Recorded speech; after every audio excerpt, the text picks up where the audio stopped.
El programa de hoy lo vamos a dedicar a hablar de la educación del comportamiento, la importancia que tiene poner límites y un tema muy importante y recurrente para los padres, que es qué hacer ante una rabieta. Para ello contamos con dos expertos en la materia, que son Ana Coloma y Miguel Sanchís, psicólogos del Gabinete Municipal de la Concejalía de Educación del Ilustre Ayuntamiento de Villena. Bienvenidos y gracias por colaborar con APADIS. Gracias. Como pequeña introducción podemos decir que todos los profesionales que nos dedicamos a la infancia tenemos como preocupación constante que los niños sean felices. Y uno de los temas que más conduce a la felicidad esta que deseamos es que los niños se sientan seguros.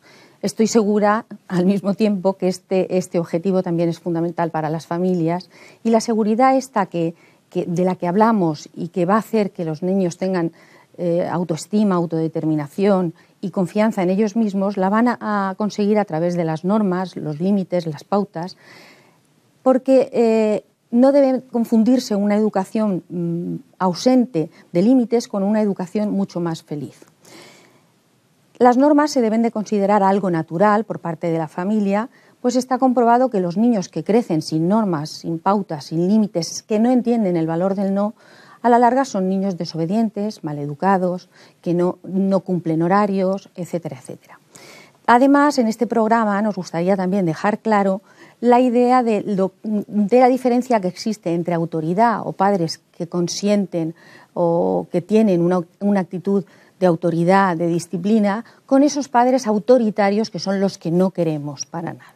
A ver si conseguimos aclarar todas estas dudas y hacer un programa ameno, y para ello vamos a pasar ya a la primera cuestión, que puede ser, por ejemplo, que nos diga Ana qué diferencia hay entre los estilos de comunicación, entre los distintos estilos de comunicación que tienen los padres con sus hijos van a influir mucho en estas normas, en esta disciplina de la que hablamos, porque hay padres excesivamente dialogantes con los niños, hay padres que no hablan con ellos. Entonces, lo que denominamos en el argot nuestro estilos de comunicación en relación con los procesos de crianza.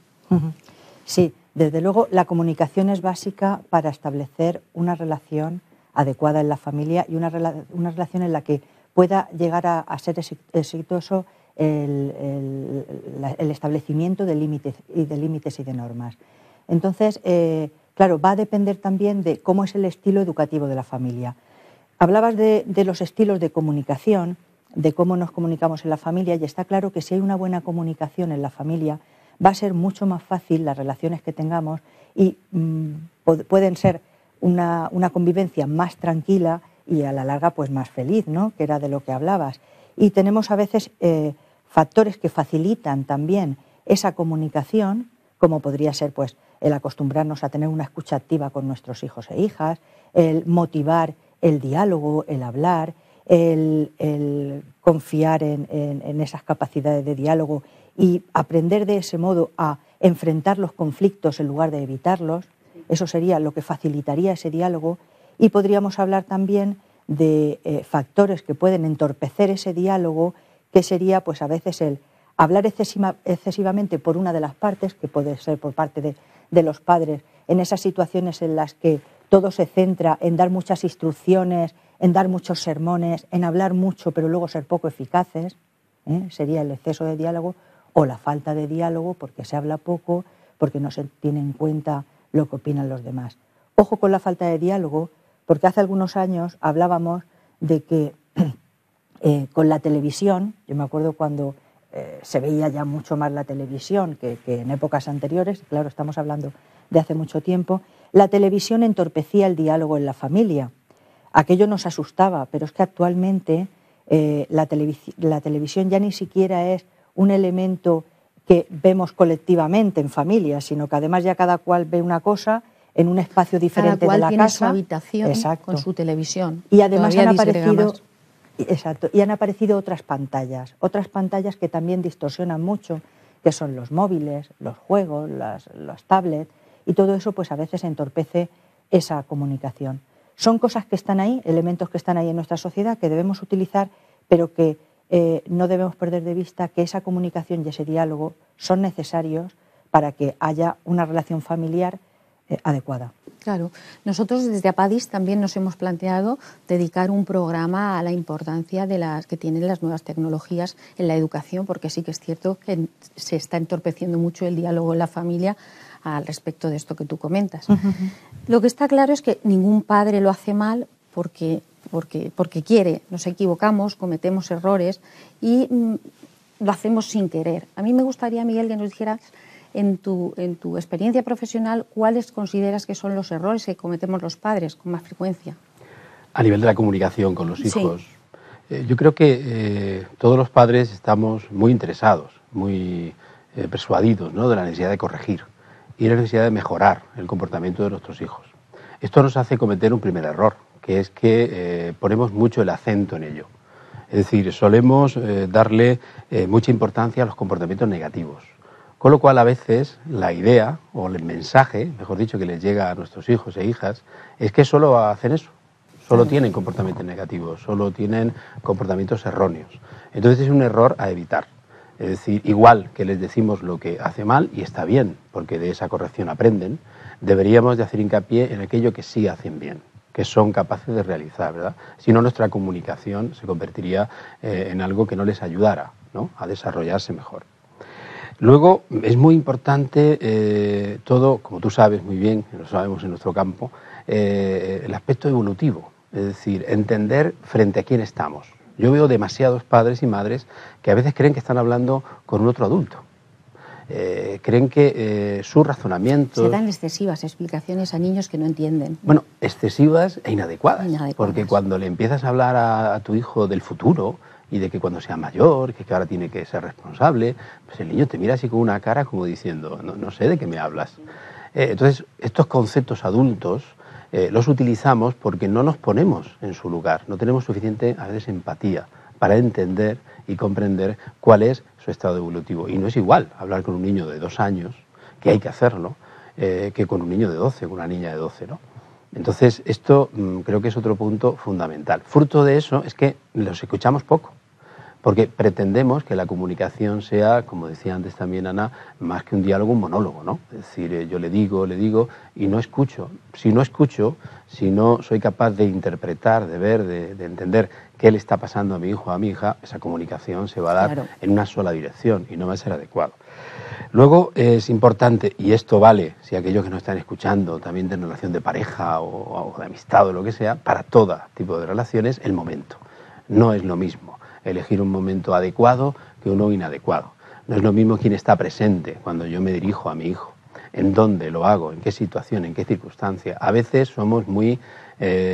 nos falta ese criterio para elegir el momento debido, el momento más oportuno, en donde me va a entender, en donde hay una calma para poder hablarlo. Y el resultado no acompaña nuestra intención. Queremos que nos entienda muy bien y resulta que cierra rápidamente las orejas, ¿no? Luego, las observaciones que hacemos, que siempre son llenas de reproches, abusar del debería y no utilizar más el me gustaría, ¿verdad? Y, sobre todo, utilizar las interrupciones, es decir, como que eres tú el que tiene que hablar y si habla él, yo le interrumpo rápidamente, no le dejo explicarse. Al final, yo resumiría el tema en intentar diferenciar en la comunicación con nuestros hijos, cualquiera sea su edad, lo que hace el hijo del hijo en sí. De manera que les llegue, se le comunique, le quede claro a mi hijo, a mi hija, que yo le quiero, como decía antes Ana, de manera incondicional. A él le quiero y no lo voy a dejar de querer. Es mi hijo, es mi hija. Lo que no quiero a veces es lo que hace. Claro. Eso que hace, esa conducta, ahí es donde yo pongo el acento. Y esto creo que es fundamental, es clave. Y luego, esto que estabais diciendo de las nuevas tecnologías, yo hago una recomendación para que los que me conocen saben que la suelo hacer. Y es un día sin pantallas. Hacer la experiencia completamente novedosa y experimental, ¿no?, en una familia, de apagar todas las pantallas un día. Y es sorprendente lo que ocurre. Hay tiempo para un montón de cosas. Hasta incluso llegamos a poder acordarnos dónde guardábamos el parchís, ¿sabes? Y poder jugar juntos. O hablar. Dialogar, comer juntos, conversar, compartir. Porque, y yo termino ya, hay que tener una cosa muy clara, que también no sé si luego lo íbamos a decir o no, pero me adelanto. No hay no comunicación. La no comunicación no existe. El silencio ya es comunicación. Cuando no digo algo, ya estoy diciendo algo. Entonces esto lo tenemos que tener muy claro los padres, porque siempre, continuamente nos estamos comunicando, tenemos que saber bien a qué nivel lo podemos hacer. Muy bien. Sí, yo si me permites, en la línea de lo que decía Miguel, cuando él habla de que estamos planteando a los niños y niñas pequeños una serie de objetivos que son a largo plazo respecto a cuando sean adultos, esto para cuando seas mayor, si haces estas cosas cuando seas mayor podrás hacer esto o lo otro. Eso, bueno, puede estar bien de cara a un planteamiento de objetivos generales que, bueno, es bueno que nuestros hijos vayan viendo que la vida tiene esa continuidad y que lo que hacemos ahora puede repercutir en un futuro, pero que no confíen en que ese tipo de comentario va a ser el que cambie, modifique una conducta que nos interesa modificar. Porque eso no es suficiente motivante para un niño o una niña. No es a veces ni siquiera motivante para muchos adultos. Entonces, para un niño o una niña es muy difícil que planteándole, si no estudias cuando seas mayor, no sé qué, eso, si tiene que hacer caso, va a ser porque iba a hacer caso, pero no por ese motivo. Tenemos que plantear el modo de modificar ese comportamiento o de motivar un comportamiento determinado de otra forma, con unas cuestiones pues mucho más prácticas, más inmediatas, no tan a largo plazo. Muy bien. Me ha llamado la atención porque los dos habéis hablado de la afectividad, del amor, de lo que los niños necesitan, el afecto de las familias. Y yo creo que es un hándicap para la familia a la hora de establecer límites, porque piensan que el niño se puede sentir menos querido. Y yo estoy segura de que los padres, una de las cuestiones más importantes que valoran es esta. Y me gustaría quitar tabús respecto de este tema y que hablásemos ahora de la importancia que tiene el no, que los niños interioricen el no, y la importancia que tiene que los padres pongan límites a determinadas conductas que son indeseables. Claro. Es que los límites son necesarios, o sea, todos en educación sabemos que los límites son imprescindibles porque con los límites vamos a proporcionar a nuestros hijos e hijas seguridad, les vamos a enseñar qué conductas son las adecuadas y las no adecuadas, les vamos a estar preparando de cara a las relaciones que van a mantener con los demás, porque van a aprender en qué modo mi comportamiento repercute en esa relación que estoy estableciendo con los demás. Y es muy importante que para llevar a cabo, para plantear esos límites, es muy importante que seamos capaces de decir no. El no es el que va a poner el límite.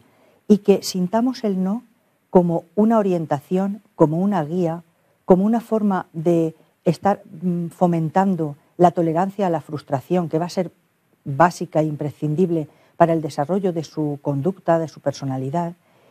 Que lo veamos en ese sentido y no sintiéndonos culpables, porque muchas veces el no nos hace sentirnos culpables y sentir que estamos traumatizando.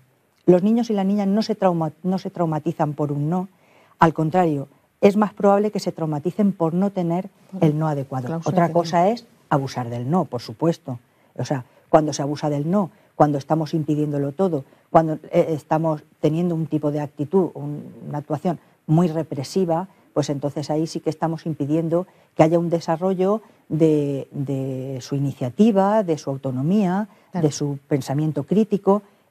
No estamos hablando de ese no, estamos hablando de un no en muchas ocasiones, pero nos encontramos con mucha frecuencia con ausencias de no por miedo a enfrentarnos, ¿no? Y en realidad el miedo lo tenemos, o lo que estamos temiendo en ese momento cuando decimos no es a no saber cómo reaccionar a la reacción que van a tener ante la negativa. Tenemos miedo a qué va a pasar y cómo nos vamos a enfrentar a esa rabieta, a esa pataleta que le va a dar, a ese portazo si va a ser un chico mayor, y no sabemos cómo enfrentarlo. Pero si somos conscientes de la importancia que tienen esos límites, de que los límites le van a dar la seguridad que necesita, porque le van a permitir enfrentarse al mundo de otro modo. Fijaos, yo pondría el símil de, por ejemplo, pues normas en la conducción, ¿no? Una persona que conduce se puede ir a un sitio nuevo al que no ha ido nunca, pero siguiendo una serie de instrucciones y de indicaciones va a saber cómo llegar, qué hacer y cómo tener una conducción adecuada sin correr ningún riesgo, sin que le pongan una multa y todo eso. Otra cosa es que en un momento determinado esa persona que ya sabe, conduce mucho tiempo, tenga una actitud crítica ante que este semáforo no está muy bien puesto aquí, tendrían que ponerlo en otro sitio. Puede tener ese tipo de percepción en un momento determinado, pero si se ajusta a las normas, se está adaptando a la situación y está funcionando perfectamente y le genera seguridad. Y eso es lo que necesitan nuestros hijos, necesitan saber dónde está la autoridad, quién les guía en ese aprendizaje, que son sus padres o sus profesores, los adultos que tiene a su alrededor, con esos límites que le van a decir qué es lo que puede hacer y lo que no puede hacer. Y luego además los límites también le van a permitir que en un momento determinado, como está aprendiendo cuáles son las consecuencias de los actos, de su conducta, al estar aprendiendo eso, va a poder elegir y va a poder un poco al final ponerse él o ella mismo los límites. Porque si yo sé que si me como la merienda, luego puedo tener tal postre. Si estudio, luego puedo no sé qué. Pues puedo elegir comerme el postre y, por tanto, haberme comido la merienda o haber hecho los deberes porque luego voy a tener tal conducta que me premia, o no lo hago y entonces he elegido que no tengo el postre. Claro. Entonces, al final pueden ellos mismos elegir. Los límites dan seguridad y tenemos que convencernos de ello. Y al final resulta cruel cuando no somos capaces de poner límites y nuestros hijos van a la deriva. Exactamente. Tú has puesto un ejemplo que sería aplicable a niños un poquito más mayores a los que yo me voy a referir ahora. Y te pregunto a ti, Miguel, la importancia que tiene educar a la vez, padre y madre, en relación con un tema que es muy recurrente en APADIS, en el Centro de Desarrollo Infantil y Atención Temprana, que son las rabietas. ¿Qué hacer ante una rabieta? Porque un niño se comunica mediante rabietas y los padres se sienten desbordados y a veces no actúan a la vez. Bueno, lo primero es resaltar la importancia de ese actuar a la vez, de ese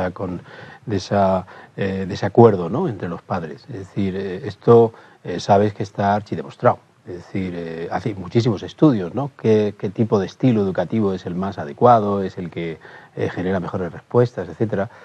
O incluso qué tipo de estilo educativo es el que crea más problemas en el niño. Al final, el peor de todos es el estilo diferente del padre y madre. Es decir, dos padres autoritarios hacen menos mal a su hijo que el padre vaya por una parte y la madre por otro, porque esa falta de confluencia distorsiona muchísimo, confunde, desorienta, crea mucho sufrimiento en nuestros hijos. Entonces es fundamental ese acuerdo. Yo, de cara a ese acuerdo, diría una cosa rápido, no sé el tiempo que tenemos, ¿no? Muy poquito ya. Por eso, una cosa muy rápido es a los padres llamarles a no seguir la ley de la compensación. Cada uno somos distintos, nuestro estilo personal es distinto. Y a veces yo me encuentro con padres que, como mi mujer es tan exigente, yo voy a ser más blando para compensar. O al contrario, como mi marido es tan blando, yo voy a ser más exigente para compensar. Esto no lleva a ningún sitio. Esto lo que hace es crear todavía más confusión. Es decir, no es esa la forma. La forma es acercarse y llegar a los acuerdos entre ellos. Igual que es muy importante no corregirse uno al otro delante del niño. Y al final, la rabieta, que es una llamada de atención, pues tiene que tener cómo se enfoca desde la llamada de atención. No le podemos prestar atención a la rabieta. La rabieta no tiene que conseguir su objetivo. Al final, esa llamada de atención es un estallido emocional, normal en una edad determinada, como tú sabes, a la que no tenemos que atender.